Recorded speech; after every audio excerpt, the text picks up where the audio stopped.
शिवसेना आमदार चंद्रकांत पाटील यांच्या नाराजीवर रक्षा खडसे यांनी आता प्रतिक्रिया दिली आहे। मुक्ताईनगरच्या आमदारांना जे करायचं ते त्यांनी करावं।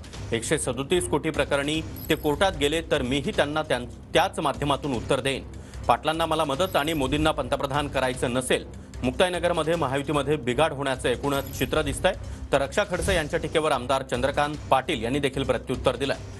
माझा महायुतीला पाठिंबाच आहे, मात्र रक्षा खडसेच महायुतीचा धर्म पाळत नाही।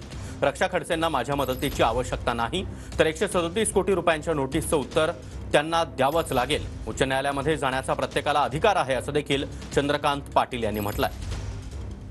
त्यांना जे करायचं त्यांनी करावं। आता मी माझ्या बाजूने खूप प्रयत्न करून बघितले आणि मला असं वाटतं की जर ते कोर्टात गेले तर नक्कीच कोर्टाकडूनच मी पण त्यांच्या नोटिसला उत्तर देईल। आणि मला असं वाटतं की आता ते स्वतःहूनच पुढे येऊन सगळे ह्या गोष्टी करत असतील आणि दाखवत असतील की मला मदत करायचीच नाहीये किंवा त्यांना आदरणीय मोदी साहेबांचं नेतृत्व मान्यच नाहीये, हे असं ते दाखवण्याचा प्रयत्न करताय या माध्यमातून।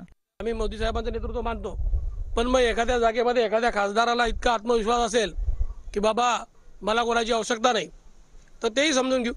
कोर्टाची नोटीस जर त्यांना आली तर ऑफकोर्स त्यांना नोटीसचे उत्तर द्यावंच लागणार। याच्यात नवीन काही नाही आहे। कोर्टाने जर त्यांना म्हणणं मांडायची संधी दिली तर कोर्ट काय त्यांना म्हणणं मांडल्याशिवाय थोडीच काही हे करणार आहे। आणि माननीय उच्च न्यायालयामध्ये जाण्याचा अधिकार त्यांना आहे, मला आहे, कोणा प्रत्येकाला आहे। तो संविधानाने दिलेला अधिकार, त्याच्यामध्ये आम्ही संविधानाचं मानणारे लोक आहे।